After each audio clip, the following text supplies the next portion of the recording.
You lie awake at 2:47 a.m., replaying the exact moment you froze in front of them, and you have never told anyone that you still see their faces when you close your eyes. That moment is not gone. It is not forgiven. And in the next 30 minutes, you are going to find out why it happened, what it actually meant, and what you are going to do about it tonight. Not someday. Tonight. You know the moment I mean. Everyone has one. The door that opened and your legs did not move. The name that got called and your voice came out wrong. The audition, the interview, the pitch, the phone call you didn't make. You have replayed it so many times it feels like a movie that happened to someone else, except it happened to you, and it is still happening, because you have decided that moment is the whole story. It is not the whole story. It is one frame. And you are here, right now, listening to this, because some part of you already knows that. Here is why you found this. You are tired of rehearsing. You have practiced the speech in the shower, the apology in the car, the version of you that finally says the thing, finally walks through the door, finally shows up. You have rehearsed 10,000 times. And nobody, not one person on this earth, has ever applauded a rehearsal. Nobody remembers the version of you that got it right when no one was watching. They only remember the walk-on. The moment you stepped into the light, whether you were ready or not. That is what this is about. Not comfort. Not a pep talk. A decision you are going to make before this ends. So sit with this. Somewhere in your life, right now, there is a door. Behind it is the thing you have rehearsed for years and never done. This is the night we open it. The voice. There is a voice in your head that has been narrating your life since before you can remember, and you have mistaken it for the truth for so long that you stopped checking its sources. You know the voice. It speaks first, before your own thoughts get a chance. It says you are not ready. It says wait. It says who do you think you are? It has a tone, flat, certain, bored almost, like it has said this 1,000 times because it has. Here is what nobody told you about that voice. It is not wisdom. It is not instinct. It is inheritance. That voice has your third-grade teacher's sigh in it. It has your father's silence at the dinner table in it, the one that meant disappointment even when he said nothing. It has the laugh from the hallway when you tried something new and it didn't work, the laugh that followed you home and moved into your skull and never left. That voice is a recording. It is not you. It is every moment someone bigger than you decided your reach exceeded your grasp, and you believed them, because you were 7, or 12, or 22, and you didn't know yet that adults are just as scared as you are. The voice has one job, keep you exactly where you are. That is all it does. It does not care if where you are is safe. It does not care if where you are is killing you slowly, one unremarkable day at a time. It only cares that where you are is familiar, because familiar feels like survival to a brain built 200,000 years ago for a world with teeth and claws in it. Your brain cannot tell the difference between the fear of a lion and the fear of a rejection email. Both light up the same ancient circuitry. Both trigger the same flood of chemicals designed to make you freeze, flee, or fight. That is why your hands shake before you knock on the door. That is why your throat closes before you say the true thing. That is not weakness. That is a 200,000-year-old alarm system going off for a threat it cannot correctly identify. But here is the part that changes everything, if you let it. An alarm going off is not proof of danger. It is proof of a smoke detector doing its job badly. You have burned toast in the kitchen 1,000 times. The alarm still screams like the house is going down. You do not evacuate the building. You open a window. You wave a towel at the ceiling. You keep cooking. That voice is the smoke detector. It is not lying to hurt you. It has no idea it is lying at all. It thinks it is protecting you the only way it knows how, by keeping you small, quiet, undetected, unremarkable, alive. Alive is not the same as living. The voice cannot tell the difference. You can. Think about the last time it spoke to you. Not in general, the actual last time. What did it say? What was the sentence? Sit with the exact words for a second, because most people go their whole lives responding to that voice without ever once looking directly at it. The moment you look at it, really look, you notice something. It's not clever. It's not original. It says the same three things it has always said, in the same order, and it has never once been asked to prove itself. Ask it to prove itself. Ask the voice, what exactly will happen if I do the thing you're telling me not to do? Not vaguely. Specifically. Make it answer. 9 times out of 10, the voice cannot answer, because it was never built to argue. It was built to whisper and disappear before you turned around. The instant you turn and face it, you already have more power than it does. This is not about silencing the voice forever.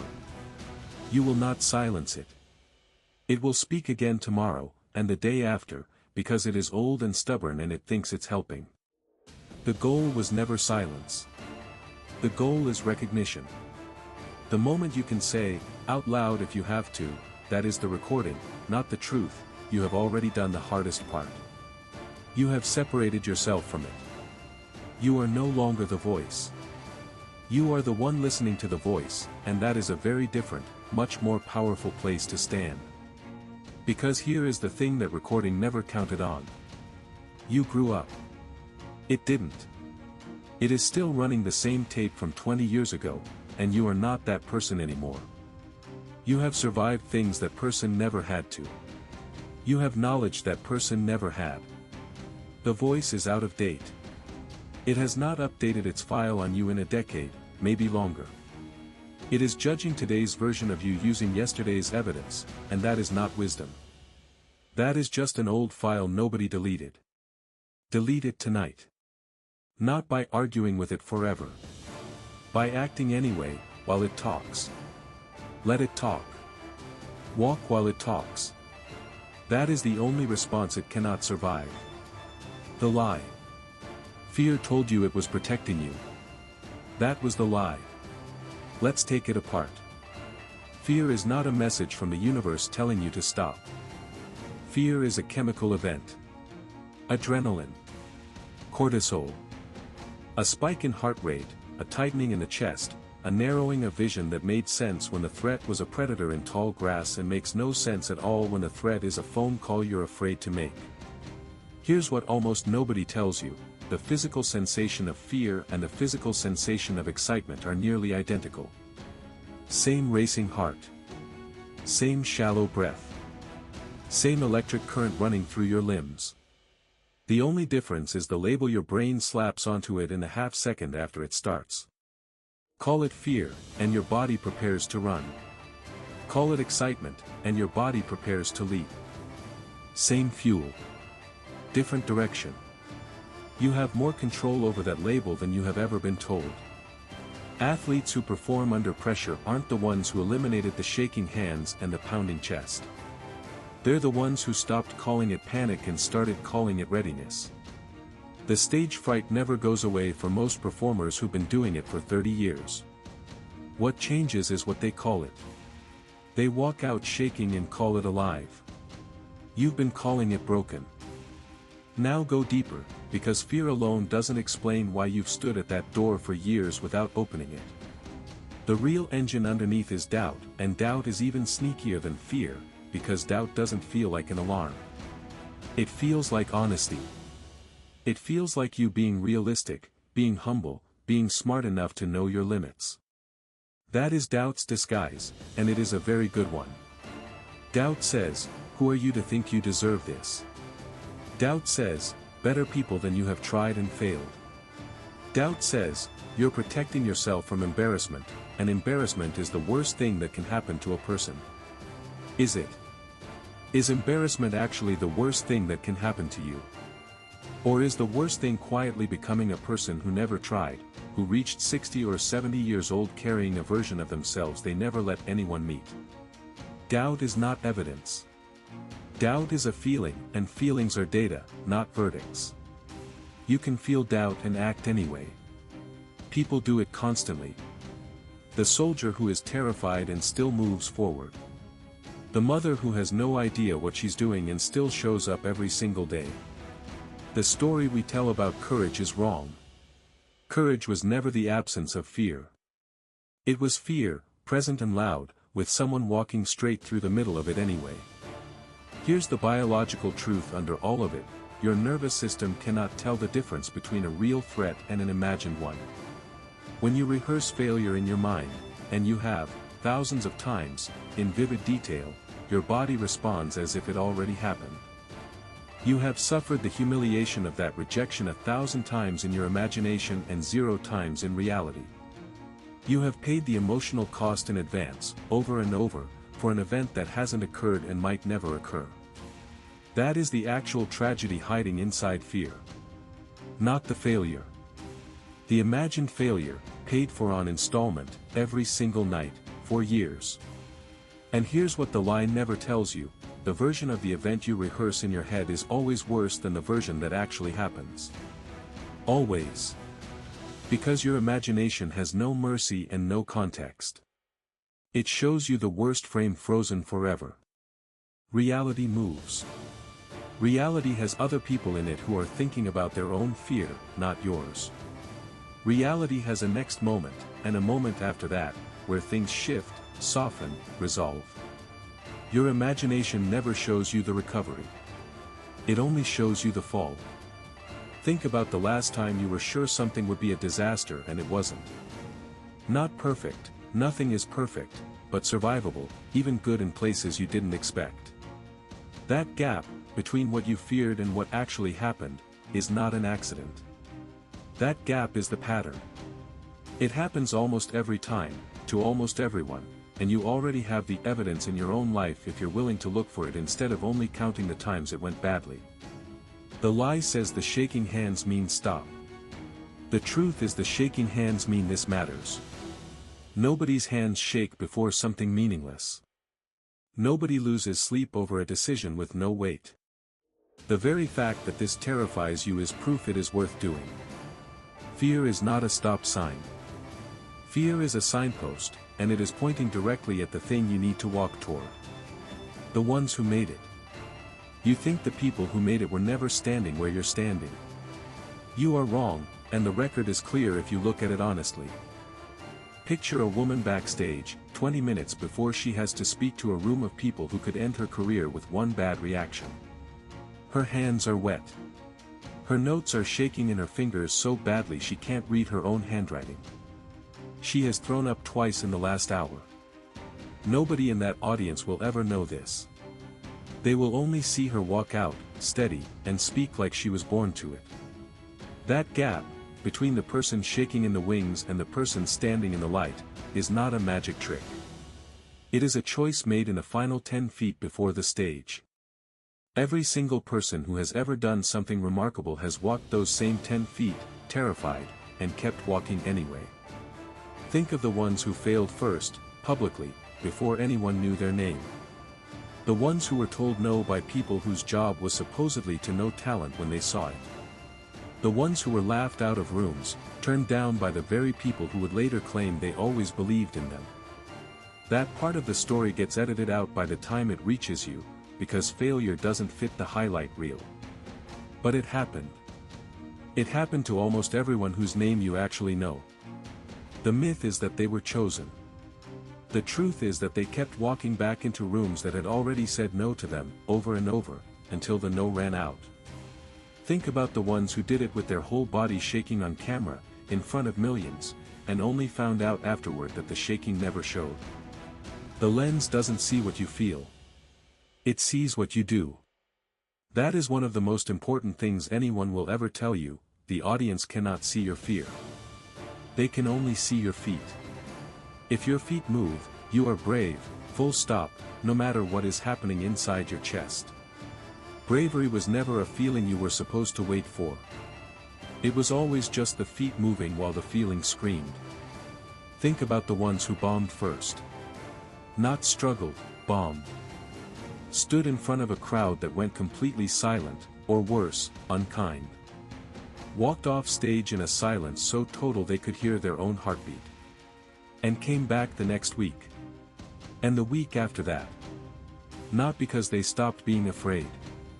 Because they decided the fear didn't get final say. Every single person who is good at anything you admire was once catastrophically bad at it, in public, in front of people who remember. They just didn't stop showing up long enough for you to only remember the version of them that finally worked. There is a pattern in every one of these stories, and once you see it you cannot unsee it. It is never talent that separates the ones who made it from the ones who didn't. Talent is common.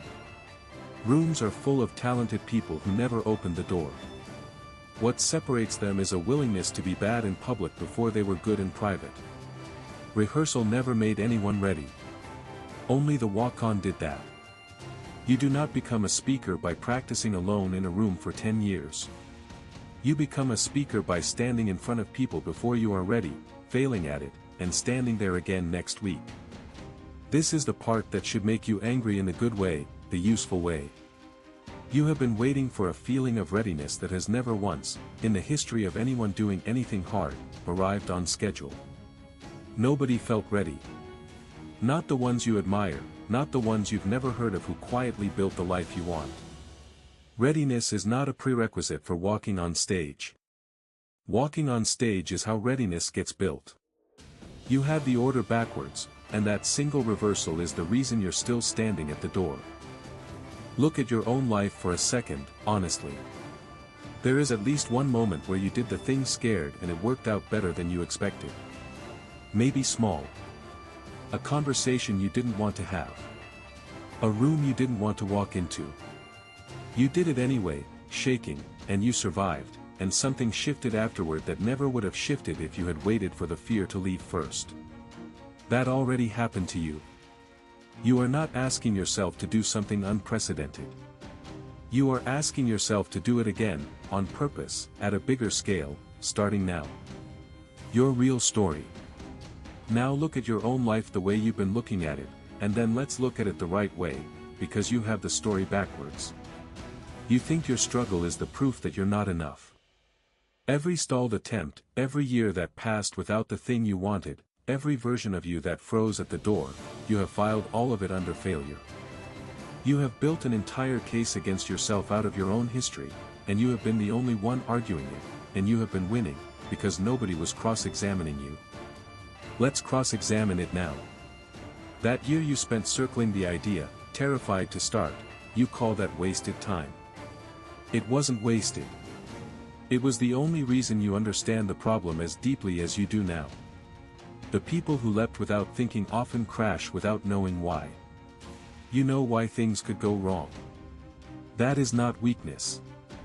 That is preparation you didn't recognize as preparation because it didn't come with applause. That relationship, that job, that version of your life that fell apart, you call that proof you can't be trusted with something good. It isn't. It's the reason you know exactly what you will not tolerate again. Every person who has built something lasting did it on the wreckage of something that didn't last. The wreckage is not the opposite of the success. The wreckage is the foundation, poured before you knew what you were building. That morning you couldn't get out of bed, that stretch of months where getting through the day was the whole victory, you call that lost time, evidence of weakness. It is the opposite. You were carrying weight nobody could see, and you carried it anyway, and you are still here. That is not a footnote to your story. That is the story. Anyone can perform strength when nothing is wrong. You held on when everything was wrong. That is a different, harder, rarer kind of strength, and you have never once given yourself credit for it because it didn't look like winning at the time. Here is the reframe, and it is not a trick, it is just accurate. Every rehearsal you think you wasted was not wasted. It was reps. Nobody sees the 10,000 hours. They see the 4 minutes on stage and call it talent, call it luck, call it natural. It was never natural. It was earned in a room with no one watching, across years no one will ever put in a highlight reel. You have been in that room. You have logged more hours than you think. The only thing missing is the walk-on, and the walk-on doesn't require you to be finished. It only requires you to be willing. You keep comparing your behind the scenes to everyone else's highlight reel, and that comparison is rigged from the start. You know every take you cut, every version you deleted, every night you sat with the fear and didn't act. You see none of that in anyone else, because they don't show it either. So you conclude they never had it, and you always do. That conclusion is false on its face. Everyone edits. You are the only person whose unedited footage you have access to, and you have mistaken that access for evidence of a deficiency that doesn't exist. Consider the version of you that keeps getting back up. Not the version that never falls. That version is a myth, useful for magazine covers and nothing else. The real version, the one that actually exists, is the one who gets knocked down and, after some amount of time that is nobody's business but yours, gets back up again. Look at your track record honestly. Every low point you've survived, you survived. There is a 100% success rate in the category of surviving your worst days, and you have never once given yourself credit for a perfect record because it didn't feel like winning while it was happening. Here is what your fear has never understood about you: it thinks it is stopping something fragile from breaking. It has the object wrong. You are not fragile. Fragile things do not survive what you have survived. You are not glass. You are something that has been dropped, more than once, and did not shatter. Stop protecting something that was never going to break in the first place. You're not made of the material fear thinks you're made of. So here is your real story, stated plainly: you are not someone who has failed to walk through the door.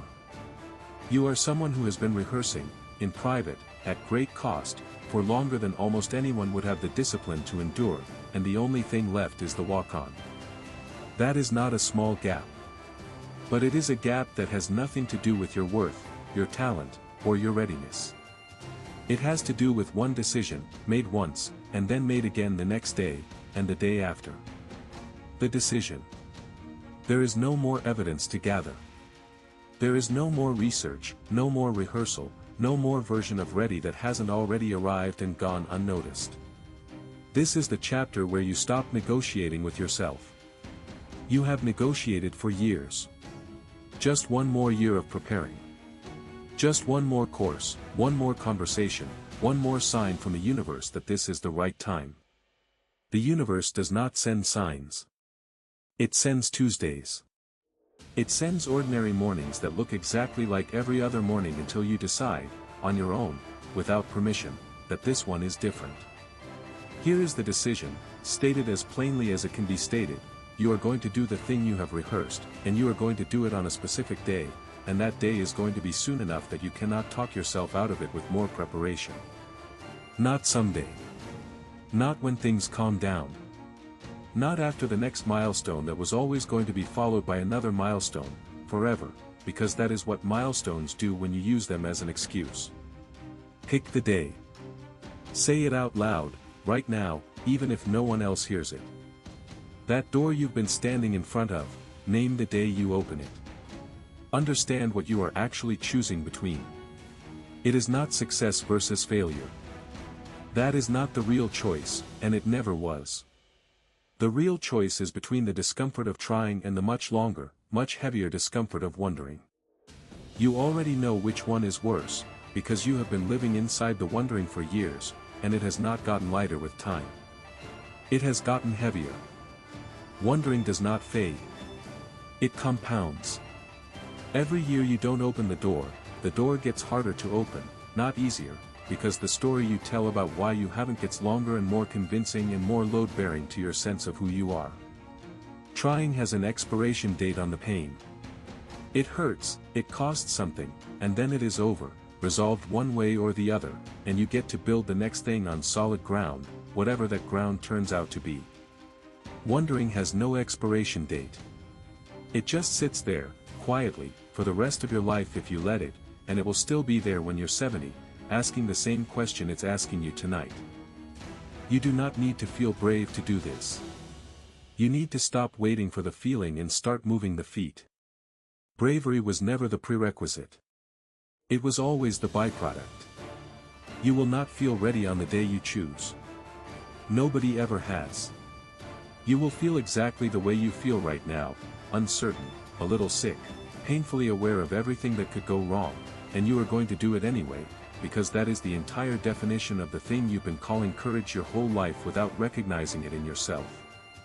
Here's what happens on the other side of the decision, and it happens fast. The second you commit to the day, the voice changes its tactics.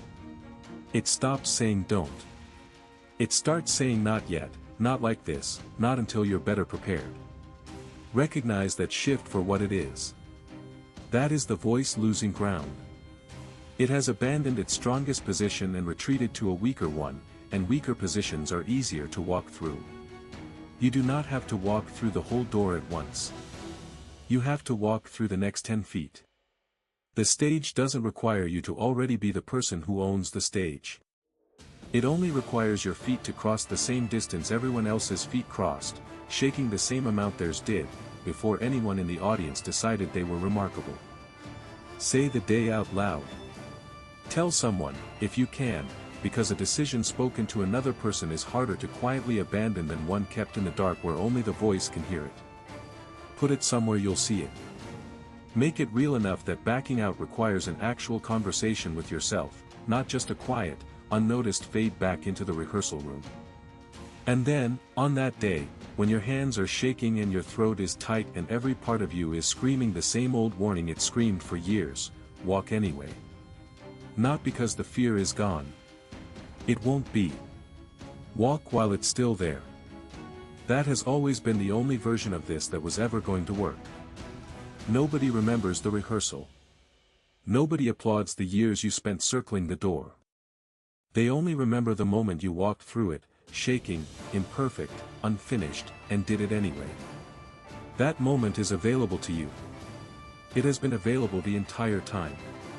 It was just waiting for you to stop preparing for it and start living inside it. Tonight is the last rehearsal.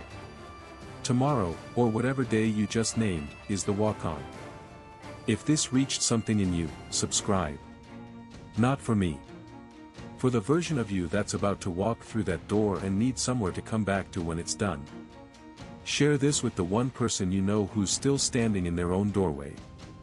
They need to hear it as much as you did. This is LifeForge. Now forge yourself.